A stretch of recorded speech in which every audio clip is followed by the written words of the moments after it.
The Fall of Camp Blood, and have some fun. I do have an intro for you guys tonight, believe it or not. Trying to get back on track with this shit. But I'm going to drop this, and then we're going to get talking about this movie and having this nice interview. So there goes nothing. I'm just out here. We're at the park, looking at some water, looking at these trees and everything. The sky, look at that beautiful blue sky. Nothing but blue sky. What the fuck was that noise? Hang on, let me just... Is that... Oh, shit. Oh, shit.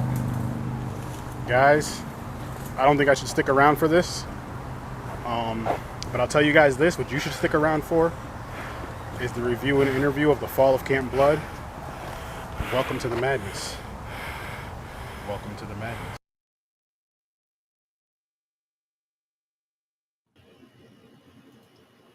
The Fall of Camp Blood. What a fun time this movie was for me, by the way. I just finished it maybe about half hour ago, more or less, 40 minutes maybe.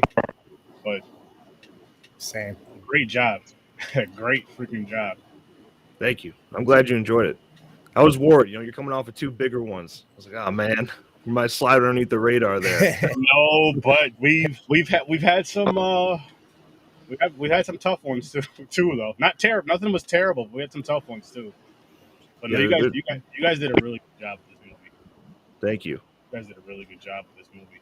And is this your first time directing too, or the first time doing a feature? Yeah. I've been making, shorts and whatnot since I was like 10, it feels like. Yeah, so a long time. But first real feature, and it was while I was still in college we started. So it was a lot. By the end of it, I don't know, it felt like a 10-year process. Now, did you grow up a Friday the 13th fan, or? Yeah, since I've been a horror fan since I was probably 2 or 3 years old. That's awesome. Not like specific on what actually got me into it, but my earliest memory of watching a horror film is watching Part 7. So yeah, it's been a long time. That's phenomenal. That's the best one, by the way, but that's phenomenal. You have some weird opinions. I've heard some opinions. That's one of the weird ones you got. I do. I'm all over. I'm a unique young man, Got to be different. I do like Part 7, and I think it gets overly hated for sure. But the best, I don't know. The best, I'll say my favorite. Yeah. Maybe not the best. I know 4 is like that one, but I'd almost put 3 ahead of 4. Big reasons because that's when the mask comes into play, and it isn't bad at all. Yeah, I can get that. 3, I understand 2 even. People get liking that one more, and 6, I know that's often a fan favorite. So. I even understand the original. I mean, it's a great Mother's Day film. It's a great film to watch on Mother's Day, I would say. I mean, yeah. Other than the fact that you don't know it's a mother until the last 10 minutes, but I mean, going in knowing it now. I wish I could go back and watch that movie without knowing what was happening and see if I would enjoy it more or less now. Mm-hmm. Just because the mystery of that movie is what makes it so much fun, and I'm not so sure the reveal would hold up the way that we know it does. Because she's not a suspect, She's kind of like it's kind of like Ben Willis in I Know What You Last Summer. It's like, where were you? I didn't see you the whole movie. That's not a suspect. So yeah, that's true. See, I'm a Jason X fan. I don't know. I know that's divided, but the Uber Jason, I think, is one of the best costumes. Yeah, I mean, I had that. He's just fucking brutal in that movie. You know what I mean? It's just absolutely over the top the entire time. If I get that to pan up just a little bit, just a little. I see it up top. Yeah. Oh, can you even zoom on him a little bit, maybe? That is freaking awesome. Yeah. That's those back there. Yeah. I like Jason X. I always have. But I also understand that it's not a very good movie. So, but it's a lot of fun. The kills are phenomenal. The kills are unique. Yeah, no, 100%. The kills are some of the best of the franchise. I think the liquid nitrogen kill is probably still, arguably the best in the entire franchise. And it's still Kane doing what Kane does best. So, Yep. Yeah, he was. I mean, he was the best Jason in my opinion, and Yeah. he played in four films. He was the only one that played Jason in more than one film. Which, looking back at that, I think that's kind of cool with that franchise, and then having all these different fan films. I think in a weird way, it kind of still carries on that same legacy of, each. Right. Well, each fan film has a different person playing Jason for the most part, I should say. But I think it's dope. Yeah, the fan films have been really special. I know there's Watch the whole series. You do. Yeah, daily. You and the reason why I say you do is because I'm not only that, but like with these fan films, how the ones that pay homage or pull something from the stories. I don't mean the whole Jason part. I mean like pull something from the story to tie in the story with the story. Like with Roseblood. Go back, watch those, and then you'll pick up on it even more so, depending on how your fandom of Predator. Yeah, it's really cool to see fans just do whatever the hell they want. Like there's so many things. Rosebud's a good example of like a studio would look away from that so fast because it's so different. They would never want to jump into something that unique or that big of a risk. But with fan films, you can, and to get to a point where it feels like a legitimate movie with an actual budget, that's what just fans are capable of now. Yeah, hell yeah.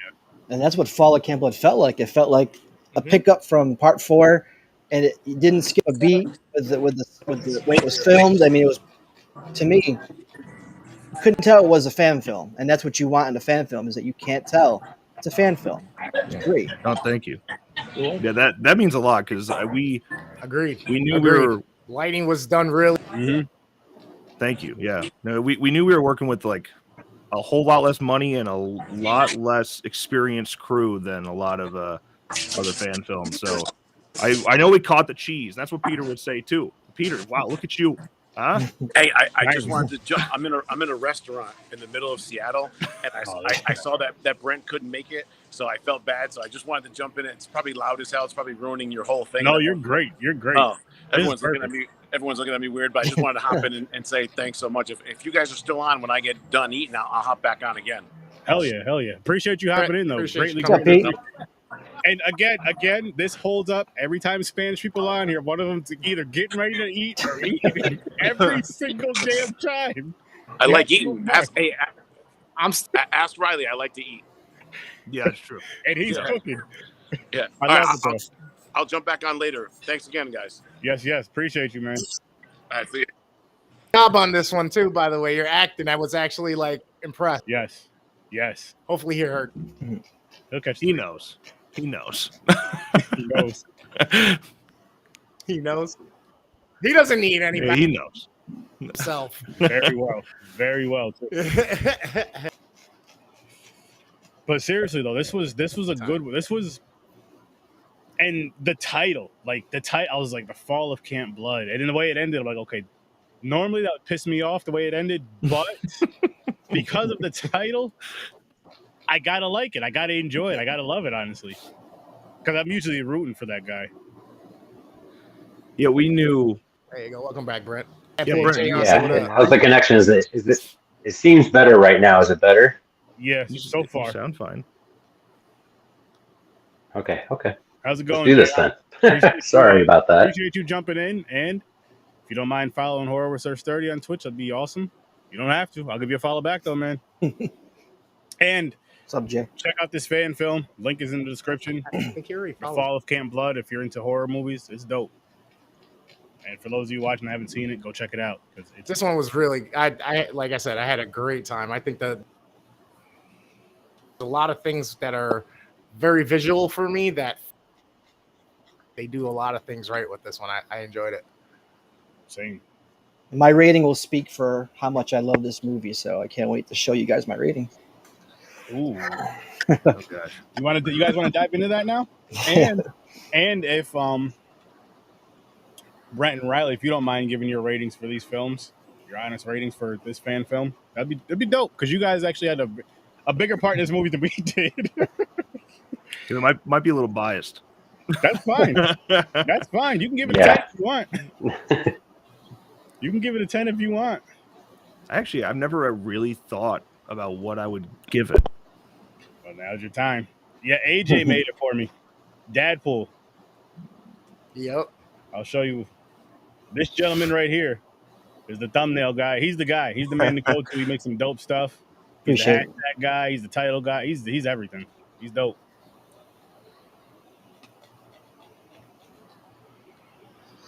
But yeah, let's dive into these and shit. I might as well pull you back up. Oh, okay. So here's my rating. I put a lot of effort into this rating. So I gave it 9.5 hockey masks. Nice. And Yeah. I'll explain later why I took off a 0.5 point, but no biggie, but 9.5. Nice. Yeah, damn. That's generous. Yeah, it's awesome. I'll give this one a 9, man. I feel like it's up there with The Vengeance and whatnot, man. I'd sitting here like, oh shit. Like, lighting's on point, the vibe is on point, the music. Okay, look at it kill. Oh, okay, Jason, I'll see you back. It's my turn. Okay, you can take me off the screen. I'm done. Then give me a minute, man. I gotta put these ratings down because there's so many of us on here. You know I'm gonna forget. Anyways, I gave this one an 8. This one was dope though. This one was dope. So I get like both these gentlemen just, well, I'm not gonna call them that. Both these assholes just said it was just a great film. It was a fun film. It gave you what you wanted and it gave you what you didn't know you wanted, especially with the title. And I myself personally will not. I'm gonna spoil part of this movie, but I will not spoil the way the movie ended, just because I want you guys to really go out and check it out without knowing the ending if you have not seen it. The rest of the stuff, which favorite line of the movie, Jason's coming. The tent, when he cuts the tent open, bitch, get the fuck off me. Yeah. My wife was like, Yeah, I was just gonna say, I bet you that's. my wife was like, did he just say, bitch, get the fuck off me? I was like, yeah. That shit was so damn funny. Yes, he did. Because it's like, if it's just someone you're just messing around with, like a one-night stand, what are you going to say in that situation? Like, shit. It's not about it that much, but yo, move. It was your idea to come out here anyway. Shit. To tell you a funny story about that scene, we I did. you let him go first. Getting too delayed. He's- I think they're both getting delayed. I was gonna say I love the whole hot lamp when the blood splatters on it and it starts to boil the blood. That was dope. Yes. Yeah. That was a fluke. Yeah, we had no idea that was going to happen. Hey man, It worked. I'm glad you guys kept that shit in the movie. That was beautiful. That was not a fluke. That was talent. That was 2 seconds later, you'll hear us yell, "It's boiling!" Oh shit! That was awesome. It worked. It worked. That scene was shot as kind of a filler because we didn't get to do the death scene we wanted to do for Levante and Callie. So the actual couple in the tent, it's me and my wife. So that's me in there as my little cameo. And then we did ADR later with Levante, and that him screaming, "The bitch, get the fuck off me." That was like I was like, dude, just act like you're trying to get out of the tent. Like, do yell what you would yell. He did. That's exactly what Levante would do. You see this No. with Levante? And I'm gonna pull myself on screen for this because Chris, you know where I'm going with this. do I? Levante, listen. You had the black line with the bitch get the fuck off me, but you did the unblack thing where you went into the damn woods by the damn water at night. You know better than that. We're always first, man. You should have, at the very least, you're hanging out there, stay in a group, or just say, you know what, my PO's called me, I gotta go home, and just go home. That's it. No, my ankle braces You had, vibrating. I got to get back. and this right here, gentlemen, is why people say pussy makes you do some stupid shit, because it does. Like, oh, you want to have sex in the woods? There's a killer out there. Well, I know it's a bad idea. Well, you guys got to remember, too, that it took place right in the middle of the 80s. So that was before the whole clique and the whole cliche of everything. That's true. It was like right around that That's when it really started with the 80s, slash. Oh, I think I'm seconds behind, so this is a little weird on my part. Sorry. Oh, you're good. You're good. Oh, you know what? I would say it was worse originally. Originally, we had him skinny dipping. It just didn't work out. So, Peter, welcome back, man. How was your food?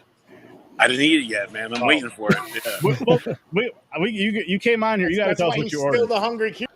Yeah. You see the title? Oh yes, Hungry Cuban in Seattle. It's like a movie title. What did you order? What? What did you end up ordering? Ahi tuna as a sampler, a huge chicken with puree mashed potatoes as a meal, and then a salad with chicken after that. There you go. Yeah. See. I'm dieting, but I have to eat one good meal. I haven't eaten all day. All I do is drink since 2:30 in the morning. Damn. Yeah, you should probably eat something. Yeah. You should probably eat something, man. But this, did you? Oh, you want to tell him what you were saying earlier, WORSTDAM? When he was leaving. What happened? Oh, I was. What I said was, hey man, I was impressed with the acting, with your character portrayal in this. Oh, thanks, man. I appreciate. Kudos to Riley and Nick for writing it. Like I always say, it's easy for me to try to play an asshole. So he's kind of a badass / asshole, like a stone cold kind of guy. So it was pretty easy. But thanks, man. People seem to like that out of all my performances. I was like, holy fuck, he was huge. Look at him. Oh no, I was a fat mess then. I'm in way better shape now. I definitely. Yeah. Thanks, man. I appreciate it. I thought Riley and his fiance were pretty good in the beginning too. we fill the gaps we have to fill. Nothing wrong with that. Yeah. Get on in there. You might as well be in the movie. Like shit, if I'm directing something, being in one way or another. It wasn't because I wanted to be. It was the couple that we had playing those roles. They kind of just fell through at the last second. I was like, fine, I'll do it myself. Why would you? Come on, people. Why would you fall out of being in a Friday the 13th in a horror film in general? It doesn't make sense unless it's something an emergency. Other than that, it doesn't make sense. Dude, you want me to tell you something? For laugh, I tried to give this Russian prisoner part to a guy that people are vying for. I tried to give it to him free. He didn't want it. I tried to give this girl part, which is probably the most beautiful part of the whole movie, this whole play that we have this lighted stage on and everything, to a girl for a free part. It's one of the major parts of the movie. She won't do it. And these are people that every day post, I want to make it. I want to be a great actor. I want to be something big. And this is going to be the biggest thing any of us have ever done. And they're just like, oh, I don't want to drive, or I don't want to do this, or I don't want to do that. It just blows my mind. So I don't get it. They basically say, I don't want an opportunity. That's it. So I don't want to hear you complain after. You know what I'm saying? I don't want an opportunity. It's like, why? Shit. Right. Take the risk. See what happens. That's it. Yeah, I'm here to shoot for 2 days of one movie. The other 6 days, I'm going to be on the set for Cody, Newton, and Jason, and Sean's 259. And what I'm going to do is learn behind the camera and hold the mic and hold the boom and start to learn more and more and more. But it's an opportunity that I'm going to take advantage of. You know? And that right there is very, very important. What you just said, people who are watching that want to be content creators in general, you need to learn. You got to learn. See how you can get better in any type of craft you want to do. You want to be an actor or actress, you should learn everything on set. Yeah. And Riley, I'm sure you could talk to this. I mean, you being on Rosebud, I'm sure you learned a lot working with Cody and Ryan. Yeah. I mean, one of the big things about sets like that is you learn how to work with a team. You go so long as an independent creator where you're just kind of doing every job yourself. Learning how to work with a team like that was really crucial on something like Rosebud, because you can't do it all by yourself anymore. No, you can't. You can't, and you shouldn't. I mean, it's cool. It's good to have a team. It makes things a little easier. When you have, all right, let me scratch that. Let me rephrase that. When you have a good team, it makes things a little easier, because you can have a team and everybody's just kind of, you do everything, but we're a team. Like, nah, forget it. I'll just do it by myself. But when you have a good team, it makes things so much easier and so much smoother with shit, because, god damn, I can only imagine on film set. There's not one person on, at least when I'm speaking for me, on Rosebud, I'm sure Riley can talk about this too. There wasn't one person that was doing their job that wasn't 10 times better at their job than I could have done. And I even like to think I can outwork everyone, but Brent Edgett outworked me. Right, Riley? So everybody did it. That's good though in a way, because you know how hard you bust your ass, and you're like, they're working even harder than I am, or just as hard as I am. They're doing amazing. You know what I mean? They're doing their thing. They're trying. Riley, did you talk about Fall of Camp Blood? Sorry, because I might have missed it. About Sean saving the day with the camera. No, we've only like kind of just touched on a couple things so far. Okay, I don't know where. I just want to have you get to that if you can at some point. Actually, really quick, because I know Riley and Brent, and I'm gonna throw Peter in this one. You guys aren't getting out of this. I need your guys' ratings for this film. What would I rate it? Yeah. Fall of Camp Blood? Yes, sir. As an indie fan film. Yeah, as a fan film. I'm pretty critical, but I honestly think I told Riley this. It has a way better campy feel than Roseblood. I think Roseblood has better acting, but man, you feel like you're in that time. I give it a 7.5. Nice. And that's crucial for me because I probably give Roseblood an 8. Nice. Yeah. How about you, Brent? Well, okay. Based on the fact that a lot of the kills were off screen, not necessarily our fault. We just couldn't get around to, redoing them. But I mean, if it was up to me, because Riley did, he wanted me to like handle all these kills when I came on, and I really wanted to do it. But if it was up to me, we would have only had like a 1 kill off screen at the beginning with the credits. But then everything else, we wanted to try showing.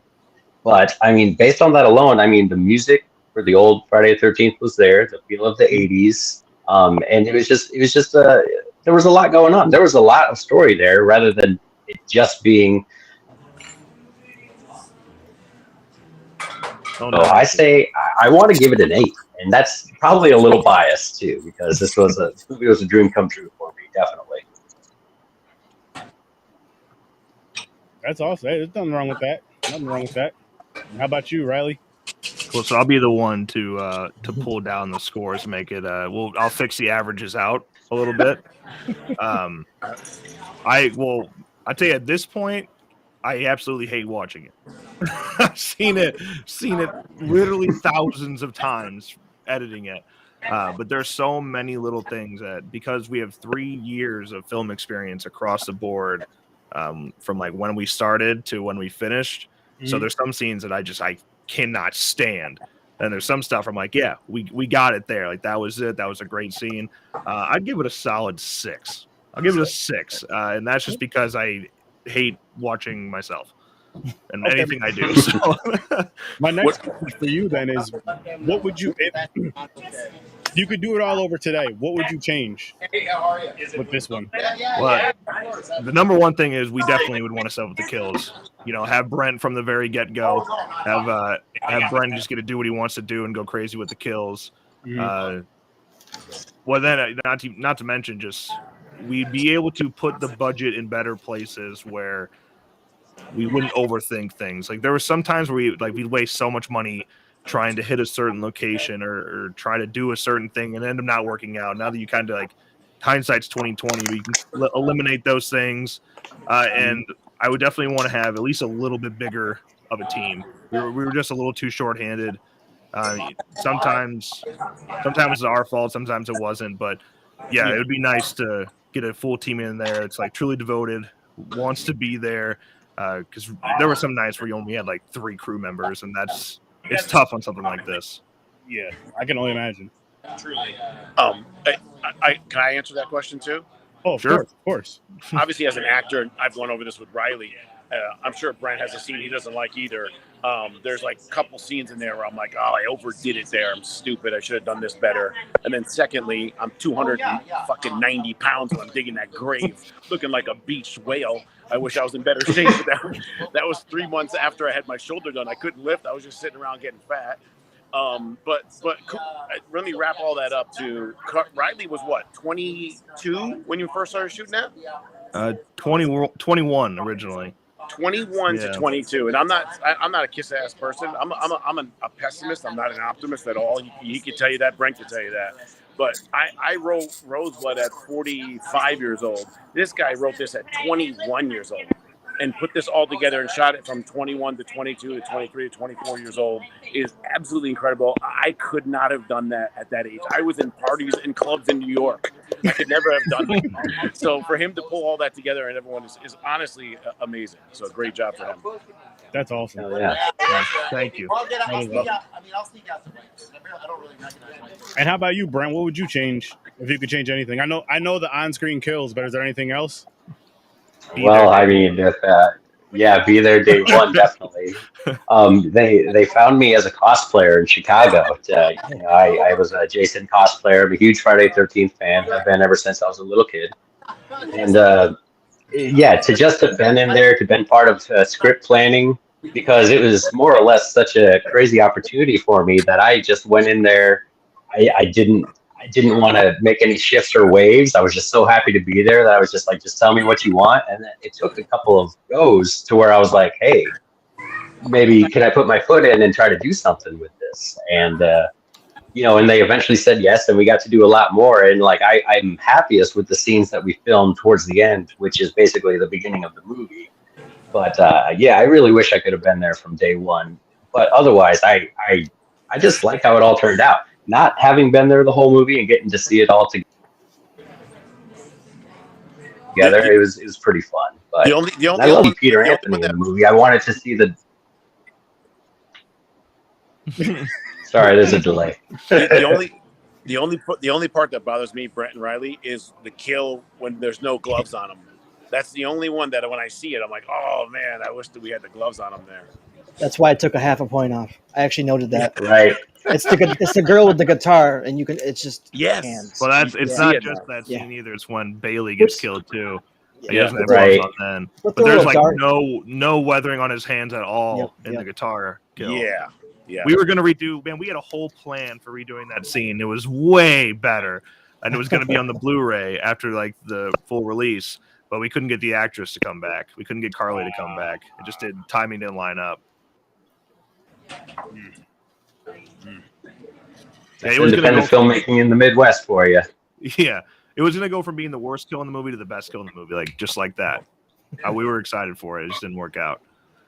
I honestly think, if you're asking me, out of fan films, I know that everybody wishes there was more on-screen kills. I honestly think, I'm not saying it being biased, the blood hitting the lantern and catching on fire is the best off-screen kill in fan film history. Right? It was funny, cool, and awesome all at once. We were just talking about that a few minutes ago. They were telling us before you hopped on how it was an accident. I was like, well, that was a dope-ass accident. Shit. That was a happy accident. Like, probably some of us that are here now. It works out real good. And then Levante's line is just classic. Makes it perfect. Yes, that was my favorite line in the movie. Bitch, get the fuck they told me he freestyled that one. I thought Peter wrote it down for him. I would have probably said the same thing. Yep. But threw her like 50,000 feet in the air, though. Oh, that scene was so damn funny. It just made sense with the way his character was throughout that whole movie. It just made sense for him to say that. Yeah, he was if you look at that scene when he's playing beer pong with her, look at the back. What did you just say to me?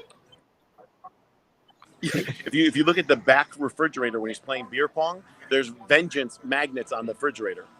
Oh nice. Shit! Yeah. That's dope.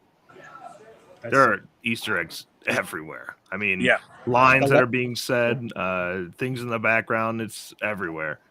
The license plate in the car. The license plate. Can't no be both. Yeah, I caught that. Nice. Yeah, the poke in the ribs. That's from Jason X. Yep. When he says, when I say it's going to take more than that, keep me down. That's from Jason X.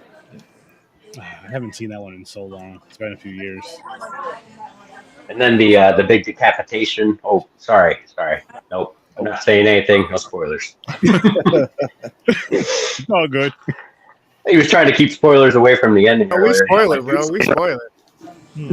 Oh yeah, Brent, great point. The end scene is a huge homage to part one.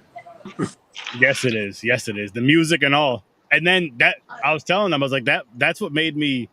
The title of if this movie was titled different, the ending would have pissed me off. And we knew that. We knew that. Like we knew it was a risk, that some people weren't going to be able to buy into it. So we were like expecting the hate reviews from the get-go if somebody hated the ending. But I'm actually surprised at how very few people have said mean things about it. Yeah, they went with it, which is great. If Yeah, they're that- feeling like I was, I feel like it's the title. The title is what, because it's the fall of Camp Blood. The fall, just saying the fall part of it is what they're like. Okay, so I can live with that. If it was just like Friday the 13th fan film, Man in Lake, and then this happens, I would have been pissed off. I'm just being honest. I'm just being honest. I thought the ending was also like a homage to like Freddy versus Jason as well, where you throw the hockey mask into the water and it kind of sinks down, And rolls and the then body in. the body. I thought that was Yeah, a little bit of the And- remake too. yeah. And the opening title cut with Brent is the 2009 almost spot on remake. Oh yeah.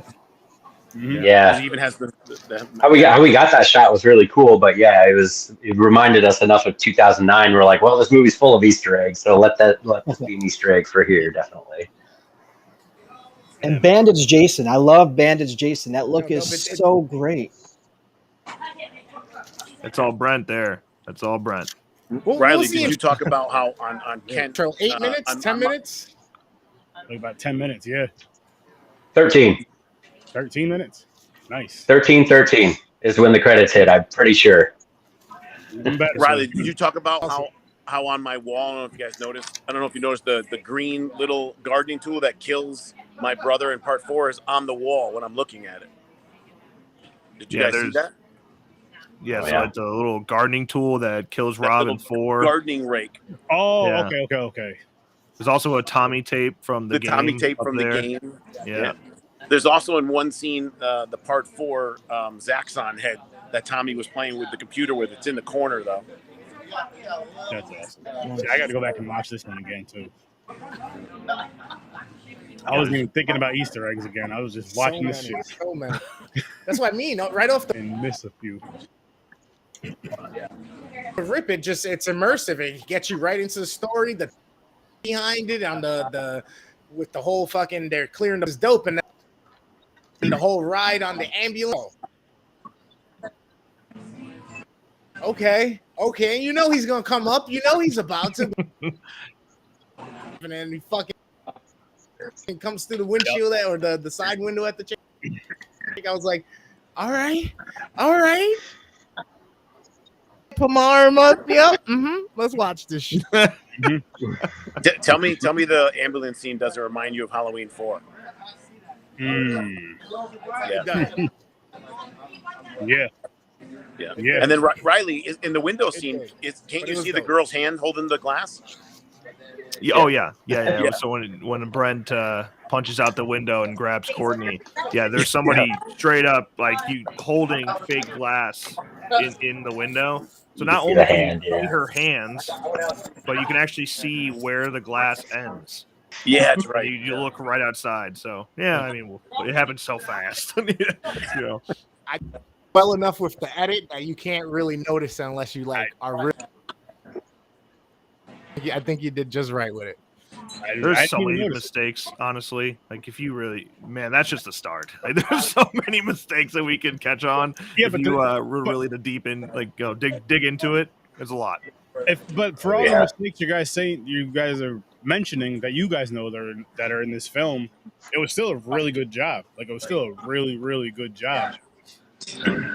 And to the point of where, in a weird way, it may be a good thing that you did have these mistakes now with your first film because you learned so much versus, say you did it perfect, then you may not learn anything from that. Like, okay, I could just do the same shit over and over for this film, same formula or whatever. And I'm sure you learned a lot. So when you do your next horror film, hey, bro, real quick, I'm out of here. Look, see this. I'm gonna go eat. I'll talk to you guys later. You enjoy, dude. Take care, man. Yeah, man. Good talking to you. Yeah, Big up, Pete. there it goes again. I told you guys, two Spanish people come on here. Yeah, I was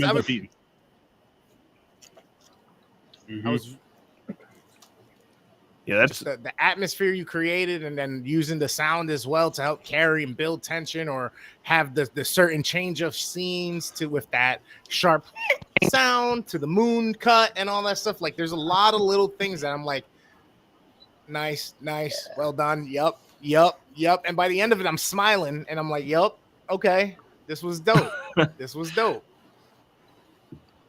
There's a lot of shit in the movie I would give flack for. You know, I wish I would shoot it completely differently now. I would get a lot more movement.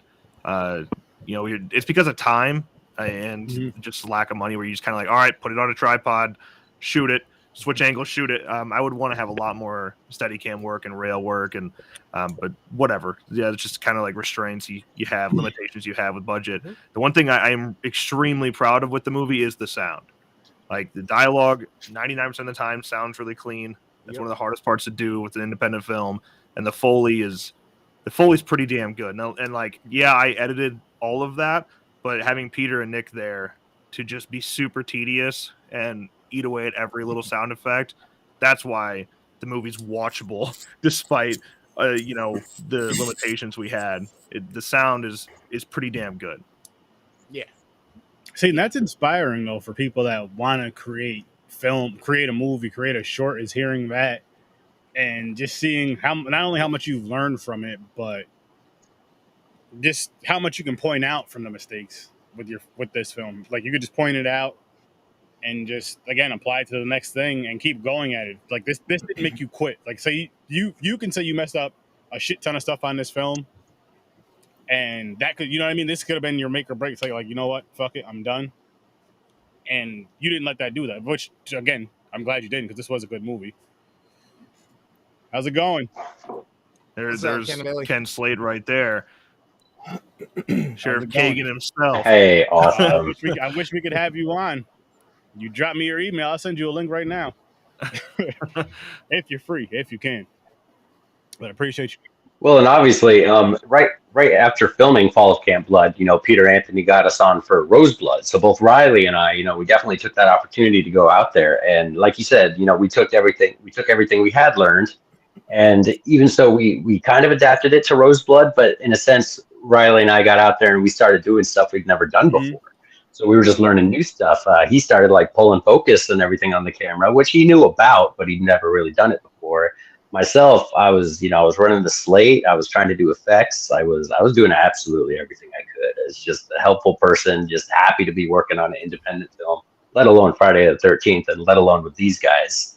But there wouldn't be anything I wouldn't do for these guys. You know, if we ever did film or anything like that again, you know, I'm 100% down to do anything for them. They gave me such a great opportunity, man. I'll never forget it. That's awesome. So I got a question for Brent. You were saying earlier that you're a Jason cosplayer. So one, how long have you been cosplaying as Jason, and what's your favorite look? And two, like watching this film, it was like watching Ted White on TV. Like again, like you had the similar movements, the look. I mean, it was great to see. So how long have you been performing as Jason, and what do you do to get into the role? Well, let's see. Okay, it's good questions. I started, I think my first cosplay of Jason Voorhees was in Halloween of 2006. And it was just a costume I kind of put together. It wasn't based off any movie or whatever. But then for the next 10 or so years, I was just dressing up as Jason on Halloween until I eventually just got into haunted house work. And then my costuming really started taking off from there, really. When they asked me to do the role, I was just so psyched. I've been watching these movies. I have like this really awesome attention to detail, to where I can just see something and just note, and I have control over my body to where I'm just able to pull it off. Like, you know, because I never went to acting school, but I've loved this character for so long, and I got to play him at my haunted house and everything, to where I just went with what I felt was right. And I remember driving out to Illinois the first time to film. I was actually listening to the soundtrack of the final chapter, like the whole drive there, which is very weird driving music, but it was completely getting me into the mental state of where I needed to be to like get into character and play this Ted White Jason, who I've like absolutely loved ever since I first saw that movie when I was like, 9 years old or whatever. See, and to me, that makes plenty of sense, just to like get you in that mindset of, especially playing a character like that. And yeah, it's like, listen, I'm Jason. I might as well listen to the final chapter. I'm gonna listen to that the whole way there, and hey, You did a great job, Jason. It did it. You did a great job as Jason. Thank you, man. Yeah, I'm glad people took to it because I was really just kind of going with what I knew. Next time, Ken. Next time, definitely What the get hell you is on that? here What does that mean? for an Peter- interview. Say, what the hell does that Peter mean? said that Brett saved my life on Below zero. zero. True story. True story. We were filming. The first day I filmed was January 3rd. Oh, And Peter was out there. The scenes when they're outside the house when he's in a t-shirt holding a machete bleeding, he had nothing on. And it was, Midwest winters are brutal. It's humid and windy and there's just no fun. So he was out there doing his shots, but then he'd go off camera and he'd still just have to stand out there. And I could see in his eyes that he was not having a good time, guy from New York. So I went over there, I put my stocking cap on his head. When he was off camera, I put my stocking cap on his head and I would just start rubbing the big guy's arms down. It was like the second day I knew him, but I'm just like, dude, this is bullshit. And I know it's bullshit, and this guy's just standing out here with nothing. So I'm going to do what I can because I'm not doing anything, just trying to contribute. Jason giving a helping hand. That's nice. That's beautiful. Love If it. Jason can do it, people, you can do it. If Jason can be nice, you can be nice. That shit did suck though. It was horrible. And I had gloves on. I was able to keep wearing gloves and have a sweatshirt on the whole time, and it was miserable out there, He's man. over here bragging. I had a winter coat on, boots, drinking some coffee, hot coffee, sitting by the fire. But it was Well, I mean, He's over here looking like a I was still running the Dad. camera, so I was still, I was out there. But yeah, it was cold. It was really cold. Fuck. And then the next time we're in the bar, Yeah, and then it started snowing. Yeah, it was snowing Right. the whole time. It was snowing the whole time we were there. And then if it was not winter, it was like 110 degrees out there. Brain throwing the ice off the good. Nice. Now that's funny. using Oh, the yeah. torch like he's at the drag strip to keep the scene right. Yeah, we had to keep at least a good 6 feet of the barn door. We had to keep snow free just so you wouldn't be able to see it. So we had to take a continuity flamethrower to it. Oh shit. Yeah. Oh, shit. I didn't even. Wow. Yeah, never would have guessed that. Never would have guessed Me that. either. Me either. Yeah, you could see the breath pretty bad at the end. And actually, if you look when Peter first walks into the barn, he is caked in sweat. It's like 110 degrees out when we did that shot. Then the very next shot, it's 5 degrees out. Damn. And he's freezing. So, Damn. yeah. That one's for you, Riley. Honored to have played the sheriff. Hey, man, we're honored to have you, Ken. Because that was another one that just worked out really well. I couldn't imagine having like one of my high school buddies play the sheriff. Oh, even better. Even better. So, Yeah, was so- it going to be in my movie? Yeah, type of deal, or No, well, with Ken auditioned for 13 Fanboy. So I think Peter knew him from that. And then he was like, hey, if you have a role, Ken could do it. And he was perfect. He's got a bit of a military background. To this day, I think he's still running security. So he's got the stern, tough guy to him. So he was perfect for it. that's awesome.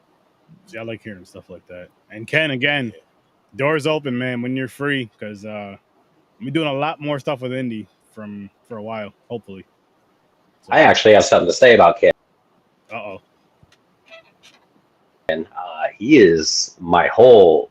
I was actually at a convention to meet Derek Mears, 2009 Jason, and Ken Slate was either in front or behind me, but we were right next to each other in line, and we just started talking as you do at conventions. And he says, "Hey, the guys who are making, I actually got a role. I knew his name from Vengeance." And he says, I actually got a role in this movie, Fall of Camp Blood. And those guys are actually here. They're at a booth over here. So I was like, okay, I'll be sure to go check them out. And then after I got into costume that day, I went to talk to Riley, and that's how we met. I was in my Jason costume, and I went up to talk to him about the mask that we were using that they were using for filming. And they just remembered me. They're like, oh, this guy, he looks good dressed as Jason. I have a good height to me and everything. And it was a chance on their part to just give me a call after one meeting at a convention. But Ken Slate pointed me in that direction. Definitely. That's awesome. And I loved getting to work with him in Roseblood and everything too. So Ken saved the entire movie. There you go, Ken. If we didn't find Brent, I actually don't know what we would have done. We were in a really tough spot there. To find someone as perfect as Brent was a fluke, but finding someone in general was hard enough. So yeah, that would have been this would have been a completely different story if we didn't find Brent. That's so cool though, to where just how that happened, and of all places, because you guys know how I talk about conventions. At a freaking convention, like, people go to these conventions and conventions. You need to start coming back in droves, especially in upstate New York. Scarecon, I'm talking to you. Yeah. Seriously, no, because You guys are in upstate. yeah. Well, me and Chris are in Albany, and you're in Rome, New York, right? I'm in Rome, which is like central New York. Okay, I was born in upstate New York, up by Lake Champlain, a place called Plattsburgh, outside of a base or whatever. So, Yep. but I was definitely born there. Yeah, it's not the most exciting. It has its moments, depending on where. Yeah. You gotta know the spot. So Brent, how do you not like geek out on set? Because you've been cosplaying as this character. You have a lot of passion, and love for him. How do you compose that, though? I know we talked about getting in the mental state, but how do you compose that geekdom of, if you can at all? I mean, I don't know. Dude, I was not containing it, not a single bit. The only time I probably was containing it was on camera, but if I had that hockey mask on, I was grinning ear to ear. I was having a good flipping time, and I could not believe it. And the same thing going and working on, if you've ever seen the Roseblood behind the scenes stuff, if you ever see me, I am just having the time of my life, completely geeking. But I guess the easy answer to that is I was wearing a mask, and that's how I was able to contain it. Yeah. Oh, me and Sturdy met up this weekend. We did that little intro. We did a couple shorts or whatnot. We did a few other shots and stuff like that. And bro, it just instantly you put that shit on and the camera goes, and I'm right in Jason. I'm like Jason, and then all of a sudden we get done to review it, and I'm smiling, and then I'm watching it later, and I'm like, that was fucking way too much fun. That was way too much fucking fun, man. That felt way too good. Yeah, because we're on another show called Popcorn and Pints that we do with a couple other friends. And I was like, instead of doing the intro, I was like, let's just make an intro. Let's just make an intro for it. And we did that. Then we just did a couple of horror things, and it was all just freestyle. We didn't write anything out because one, we would have probably forgot it and left it at home. I say that because we went to the track this Sunday, right? He would have. He brought his camera and stuff, but he forgot his memory card and his computer. I halfway brought my GoPro, but I left it in my truck when I took my car and raced it out the track. So, yeah, if we would have wrote a script, we would have forgot the script. So, valid anyway. But just doing that kind of stuff is so fun. You can't let that stop you. Pulled out my goddamn phone, put it in pro mode, and walked around the racetrack and got all the shit I needed. Yep, and that goes to everybody out there that wants to be some sort of creator. You always have your phone on you. You always have your phone on you. So when you're talking about I want to do it, stop scrolling on TikTok and make a TikTok. Mm-hmm. It's easy. Well, the TikTok part, not the movie part. Yeah. TikToks aren't easy either. All right. You got to start somewhere. It's easy to do something for 2-3 seconds. It's maybe not easy to get all the views you want. Yeah. It's true. But you got to do it. You got to be in it to win it. Yeah. Forgot my script, damn rookies. Imagine that shit. Oh, man. All right, guys, fuck it. We're ad-libbing the whole movie today. We got to get the shots. Did you even write a script? Start drawing scene by scene, a small storyboard. Did you even write a script? Oh, I was supposed to write it? It was your idea, this whole movie. Oh, shit. There's plenty of times you got to make it up as you go. Yeah, we even did that with Bailey's death scene. We did that. We knew we had to kill him, but we couldn't do it the original plan, the way it is in the script. So we made the whole thing up as we went. And that kind of works. Sometimes it works. Yeah. Sometimes. Not all times. Not all the time. This was your first movie too, Brent? Oh yeah, definitely. And yeah, I went back for Roseblood and I went back for Vengeance too. But yeah, this was. Yeah, I do haunted house work, not film work or anything. So it was totally different, but I was willing to give it a try, and I was willing to learn. Okay, I got a question for both of you. As far as next horror movie, if you could, what horror movie would you want to do? Not as far as a fan film type, but say just a subgenre like slasher, paranormal, etc. What would you want to do? I would Right. I mean, so I'll actually tell you, in terms of my filmmaking style, like slashers a long ways away from it. Like I love slash movies; they're my favorite movie to watch. But making them, like I would much rather sit in more like a suspense thriller type of movie. I think it fits my style a lot more. So something I really, really, really want to bring back the teen slasher genre somehow. Like I want to do something like that. I want to do a like kind of cheesy '90s whodunit horror movie, but have, I don't know, some sort of modern take on it. I don't know what that is yet, but I'm working on a short right now. It's called Time Marches On, but I wouldn't call it a horror movie. I mean, it's got a jump scare, it's got a scare in it, but it's not really specifically a horror movie. But that's more suspense as well. Well, I'm gonna let you know right now. When you want to talk about that film, talk about that short and all that good stuff, we have another show called Popcorn and Pints, which is non-horror, so it'll fit right on over there. Just throw that out there. We'll make it happen. It's affording to make that movie now is where I'm stuck at, but because I have a baby on the way that's going to be here in a month, so I'm like, damn, I have no money. Now, before I say congratulations, are you? I'll say that with like a question mark. The guys take the whole having a baby thing different than women do. It's like, I'm having a kid. Like, congratulations. No, I said I'm having a kid. Oh. I'm very excited. I'm just very. No, you didn't hear me. I'm selling the race car. I'm selling the camper. I'm selling the motorcycle. I said I'm having a goddamn kid. What's she nothing. She's selling the race car, the motorcycle, the boat. Oh shit. But no, seriously though, man, congratulations. That's awesome. Thank you. That's awesome. But Brent, same question to you about what subgenre would you want to do, or would you slasher again, or?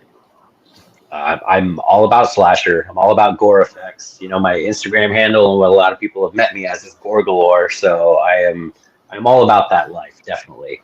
However, I would love to work on a Western. I think that would be so freaking cool. Okay. I mean, I think it would be a little less work because of the fact of, no gore effects or anything. You know, it's easy to just do like a cap pop or something like that for a gunshot. But I think that would be like the funnest thing, to do makeup and just to work on a Western in the setting and create something and then see the final product, because I don't know, it's a genre I'm a big fan of. That's interesting. That's part of the cool thing about movies to me, like being able to recreate another time and put yourself in that. You know what I mean? So I think it's super dope. Yeah, absolutely. Peter saying a Western horror film. He's in. Hey, Awesome. I'm in too. I'd definitely watch it, whatever. Ken, same here as far as the Western part. It's kind of Jonah Hex. Jonah Hex? Not really. What was he That's fighting? kind of the right what did he idea. fight? What is that movie with Russell Crowe? I didn't see it. With Russell Crowe. Yeah, there's a Western movie that just came out with Russell Crowe. It's actually. I'm gonna have to look for it. I think Brent froze. Sorry, it happens. That's interesting, though. Yeah, it is. That I wasn't expecting that answer. I was expecting another horror, either slasher or just something else in general in the horror thing. I wasn't thinking just something completely out of the field. That's an interesting answer.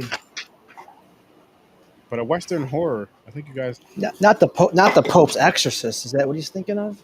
Maybe. Cowboys and Aliens.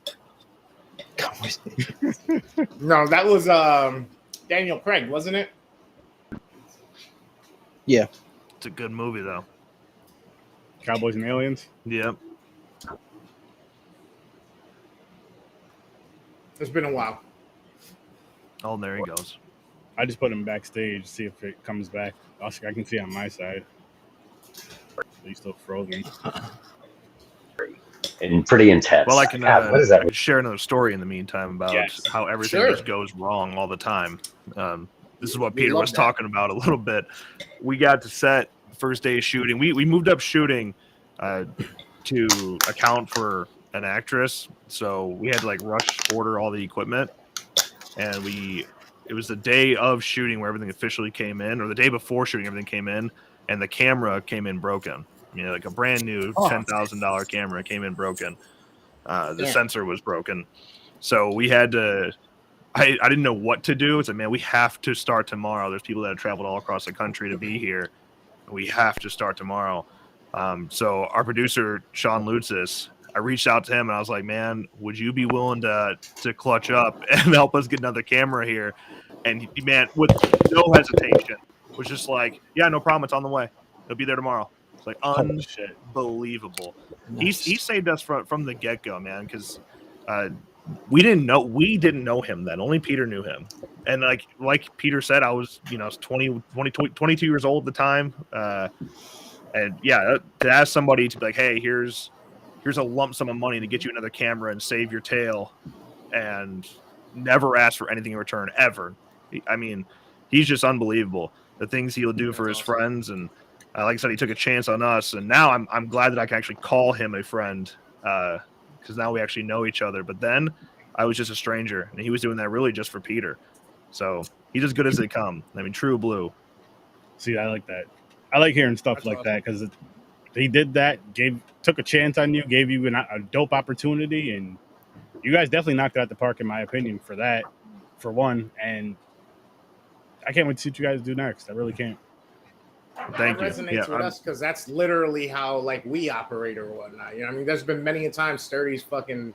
I'm like, yo, I'm waiting on getting this. I got to do this, and he's like, yo, you get that yet? And then he's like, here it is. Like, what the fuck? All right, bro, I got you. Let me know if you need something. You know what I mean? Like, it's super dope that you can have that type of camaraderie, but also understanding behind like, I get what you're going through. I get you need this. I get the process. So let's just make it happen type shit. You know what I mean? It's dope. See, I'm the type of person, I'm like, if I have it, and especially if I have extra, and it's someone that I'm cool with and I trust, and I know that they're trying to do something and something that they believe in, why not give a hand? Why not help? Like, I don't like when people just put their hands in the pockets and they can help and just kind of tell you what you should do, but they're not doing anything to help. Yeah, well, you should have just like, oh, shut up, man. You're not, get the fuck out the way. I'll figure it out myself. Type of deal. Like, here.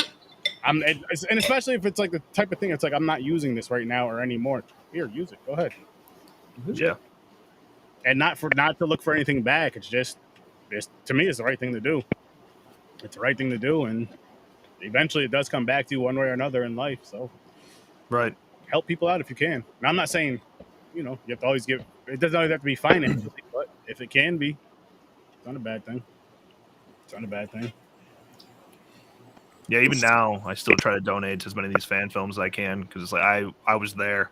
I know what it's like to just want a little help to try to make something you want to do and make something you love. So yeah, give where you can. Yeah, I try to too. I always try to at least get a Blu-ray from the fan films. I always try to get a Blu-ray, which I do have this one actually, right here. All the Can Blood. Nice. Yeah, this was really dope. Did you change? Is that in a different case, or is that just your key that was making a different color? It's my key because I have a blue screen up right now. Yeah, instead of the green. Tell you what, now I realize it'll look great in a black case, so I just need to work on getting those. I got a bunch of red cases, but red, black, yeah, that would look dope. Yeah, red really pops. The problem is, if you try to buy those now in bulk, it's always the 4K labeled ones. I'm like, well, it's not 4K, so let's not lie to people now, guys. Yeah, just slash it out. Just slash out the 4K. You probably just saw it off, sand it down. Easy peasy. Nice little machete wipe will fix it. Jason knows how to fix it. Get a little sticker put over top. Machete sticker. Or put it on the cover art. This is not 4K.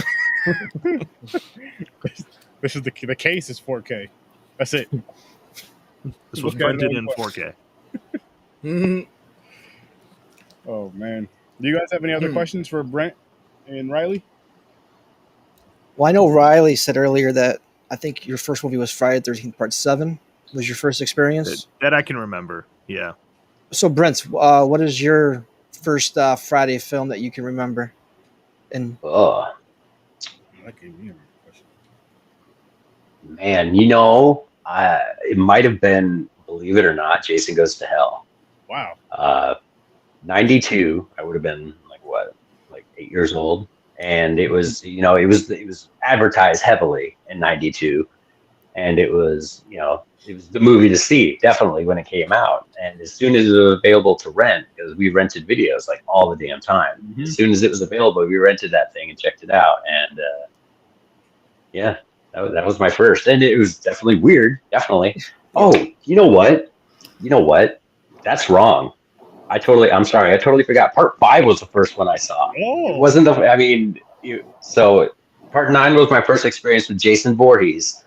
But the whole hockey mask and slasher genre movie was Part 5, definitely. I mean, yeah, Part 5 that made me love it. I mean, because it was just. Oh, go ahead. Sorry. No, it's just fine. Like, it was just my introduction to the hockey mask and just the way they do those slasher movies. It was probably my first slasher movie that I ever really watched through too. Wow, that's awesome. I was gonna say with Part 5, you technically in the dream sequence with Tommy or whatever his date, whatever the hell he's doing, you get Jason. That wasn't Roy. Yeah, and I remember as a kid, I'm just like, what is that about? Who is that guy? And then he'd put the hockey mask on. I'm like, oh, he's that guy. I don't know. But then it was much later. I saw Part 9. I'm like, okay, what's going on here? And then Scream came out. I'm like, I got to watch all of these, figure out what's going on. Yeah, oh, man. What was the first horror movie? This is a round the room question. The first horror movie you remember that scared you? Child's Play. Child's Play, nice. I want to fucking answer that Part 3, but Friday the 13th Part 3. I got back to my room. Friday the 13th Part 3 was the first one I saw on HBO in my parents' fucking basement with fucking goddamn Richard Brooker with his goddamn traps hanging out of his fucking neck like that. Yeah, son. I wanted to jump on for that. Oh, shit. That's awesome. It's funny that we always just, like, you get all these guys that are into weightlifting are so obsessed with his traps, and yet they're fake. Yeah, I know. But Such a shame. when you're a kid, you didn't know. I know. But he is shredded, though. Like, Brooker was shredded. Yeah, he was a gymnast in Europe. Oh, shit. Yeah. They He just did gave like him the acrobat hunchback stuff. traps. And I think he worked on a circus, too. I'm pretty sure. Oh, wow. Yeah, I believe it. Yeah, he was jacked. The picture of actually with him with, like, he's got the prosthetics on, but he's shirtless underneath, and he's just got, like, 8-pack abs. Like, yeah, okay. Yeah. All right. You ever see the one where he's in the full, like, Nosferatu, Stan Winston, where he's smoking the pipe? Yeah. I love that one, dude. Yeah. Yeah. Sorry. No, you're good. But, okay, Peter, since you're here, first horror movie you remember that scared you as a kid? Man. I wish I could remember, but when I go back to remembering what scared me, I think it was Poltergeist. Ooh, that's a good one. Yeah, Don't Look at the Light, Carol Ann, and all that shit. That whole series 1 and 2 is so overlooked. I mean, that is phenomenal filmmaking, especially for the time. The effects they did, was amazing. Yeah, you're talking Tobe Hooper and Steven Spielberg. I mean, yeah, it's quite the combo. And they were talking about, Riley, you know about this better than me. Like, the effects were, what was it called, blue plate or whatever? They would shoot something on a plate and then shoot it on something the wall and then put that over it. Like, literally take the film and put it over it, right? Yeah, it was like basically how they handled keying back in the day, where you're just shooting on 3 different plates of color and then putting them together and it'll eliminate some things. Yeah, amazing. What's up, Giovanni? What's good, Giovanni? Non-stop laughing. That's good. For me, it was, which I find the shit hilarious now, but it was Creepshow Part 2, The Hitchhiker. Thanks for the ride, lady. Oh, that shit used to scare the shit out of me. Yeah, dude. I don't know why. Well, back then, kids' imaginations with that used to scare the hell out of me. And now it's like one of my favorite ones. I was like, I gotta go back and watch this. Actually, Part 2 is my favorite out of all of them. Me too. It's most people's favorite. Yeah. And then that one right there. And the oil slick, man. The oil slick was fucking great. Yeah. But it pissed me off that they left the fucking car running and the music playing all goddamn night, door open. That was disrespectful. I would have been sitting in the car. I would have sold the car. I'd be like, yeah, you guys are going to swim in peace.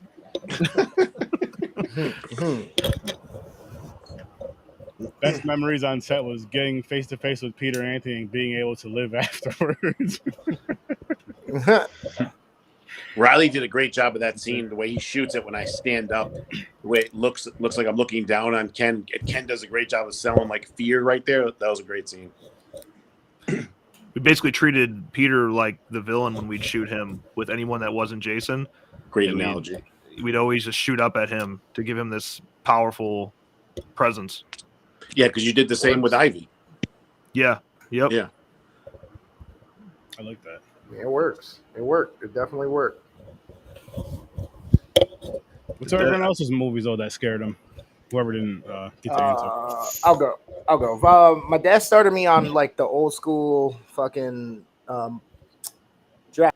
Wolfman and all that shit, and I like those. Universal. And I've seen like the Universal shit, and then like 13 Ghosts.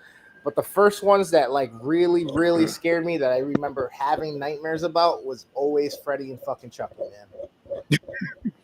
And so I got a Chucky story. I've told this before on Sturdy's podcast, but so one of the first times that I watched fucking Child's Play, my aunt came over and she thought it would be a great idea to bring me a fucking toy, right? Like, oh, hey, I'm being auntie.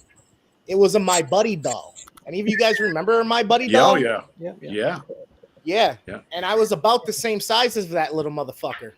Okay. I was Oh man. eye to eye with Chucky as I just left the room watching Chucky running He's breaking up too now. up staring at me with freckles and blue eyes and fucking over. But that motherfucker, I swear there's been many a nights where I heard Freddy's laugh and Chucky's pitter patter throughout my house running across. Yo, we had windows, right, that were separated pretty wide on the living room, and our bedroom was the next room over, and it was all open in between, no doors. So we're laying on the bunk bed and coming through the moonlight and shit like that. And my mom had these certain curtains up. It was the goddamn scene from Nightmare 4. In church with the stained glass and shit. Bad dream. I would wake up and just stare into the blackness between. He's not here. He's not here. He's not here. He's not here. Damn. Little feet, and hope that fucking Chucky dog Didn't get up. I was still in the corner, and they weren't gonna fucking gang up on me. From under the like. Want to play? Like, yeah. Nice show. Anytime someone's been asking about the gender of my baby, I've been sending that gif of Freddy. It's a boy gif from Dream Child. Nice. You almost have to. You almost have to. My Buddy dolls were the reason Child's Play scared the shit out of me when I was little, because I was 5. I was very little as well, and my brother had those. And I just remember watching this movie with my family, and then all of a sudden this doll is like alive and walking around, and I was just like, nope. I would be running from my bedroom to the living room, peeking around the corner. I somehow caught the most terrifying parts, so I would run away just completely mortified. That's always the best though. Like looking back, it's like I had taken, and then fucking it started playing games with me because every time I would have to go down to the basement, I would think he was gonna just. I was like, I'm not going down there, hopping, which he does. and jumping the last few steps, and then running across, turning on all the lights as fast as I can. It's fucking great. Oh man, that's the one thing I miss about. Until I was like 17, and I was gonna move out the house, and I was like, That's one thing I miss about being a kid, though, is that silly fear. And for whatever reason, you think them blankets are going to keep you safe. Like hiding under the blanket, that don't do nothing. That's not no force field. Your parents were lying. Your parents are lying if they say it's a force field. The monsters can't get in because somehow my mother's brother always managed to get under that damn blanket. So therefore, there was no damn force field. And that was the problem with New Nightmare. From under the blankets, you know what I'm saying? So it's like, fuck, what do you do? His entrance was underneath the sheets. Yeah, that's true. Yeah. So what are you supposed to do? You know what I mean? That's the one place you go for safety. Nope, that's where he is. Your dinosaur ain't doing shit. That's not true. Rex was a hero. That scene, the best. The New Nightmare. My favorite scene is when he's on the fucking wall. When Freddy's climbing on the wall in the hospital. Yeah. That was fucking awesome. Hey, it's more. Let's play Skin the Cat. I was never really afraid of the childhood movies when I was a kid. I watched them really young. But I had just like I do back there, a Chucky doll, like basically a full size one. And my dad took a walkie-talkie and put it inside of the doll. Dude, I was like 4 years old, man, and he was fucking with me so bad. So dude, yeah, that's awesome. That was pretty rough for a little bit there. If you know his me for life, I still have him. He doesn't scare me back there. If you know his dad, it's even funnier because he's like a prank about that. You know, that's hilarious. Dad, we were shooting Fall of Camp Blood, and I'm digging the ditch, right, being a fat fucking disaster. His fucking dad. I said, hey, I want to, like, when the camera comes over to me for Riley, I'm like, I want to spit a big goober out, look like, old man spitting with the thing. So I asked his dad for some dip, which I hope your mom's not watching, Riley, because I don't think he was supposed to have dip. But, and he gave me some dip, and I put it in my lip, and I did it the right way and everything. But I don't smoke cigarettes. I don't drink coffee. I'm not used to, like, caffeine or nicotine or nothing. So we did a whole bunch of takes. Dude, by the end of that, when you see me digging and looking up, by the end of that, the room was spinning so fucking bad. I drove home and puked on the side of the road on the way home. And his dad seen me sweating. He was laughing his ass off at me that I was all fucked up.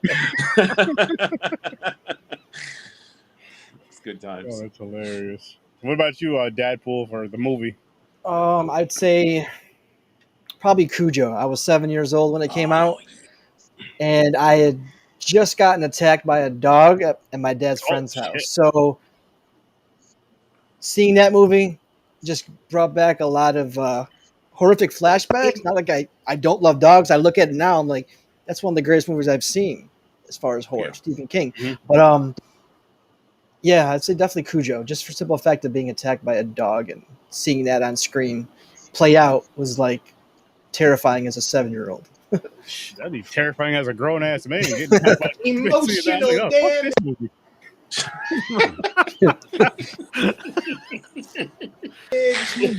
Right. It's fucked up. We all got some apparently right now. I think for movies that actually like scared me as a kid, there are a couple of memories I've stand out. I remember watching the TCM remake, right when it came out. So I'd have been like 7.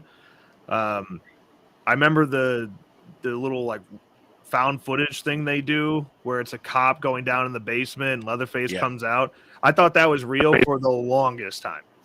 Now I actually like understand, that whole movie's bullshit, but Ed Gein and his that real story. I remember that one always messing with me, and I show all my friends, probably curse them too. And then I remember mirrors being like, it would stick with me every time I go pee or something. I'd be checking the mirrors because there's that scene where what's her face? She's like pretty popular. She rips her jaw open. You ever seen that movie? Man, that's pretty brutal. Yeah, I've seen it.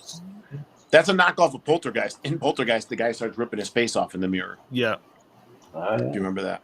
Yeah. What the TCM, what tortured me, Riley, was seeing Jessica Biel's ass and tits and being able not to touch them. That's what really fucking got to me, dude. I was a little bit younger than you when I saw that movie. Yeah. That's right. Fucked me up, dude. Like Aaron, fucking like the first when we watched. So we're around the same age. So you watch like Star Wars, right? And you're like, oh, it's you're not really into it on that kind of grown up level. And then Empire Strikes Back. Then you watch Return of the Jedi. I was like 15 or so, and you see Princess Leia in that outfit with Jabba, and you're like, "Oh, what's up, Leia? What's going on, dude?" Like Leia was my first crush, I think. She was up there with either her or the Pink Power. It was one of them girls on one of these shows or movies we watched back in the day as kids. It was probably could have even been from a damn horror movie. But Leia went from like wearing all garbs to like, you know, a bikini in the fucking that one. So it was like different. You didn't even know. Yes, she definitely did. Like, oh shit. She changed. Yeah. Like, let me get a bite of one of those cinnamon buns, Leia.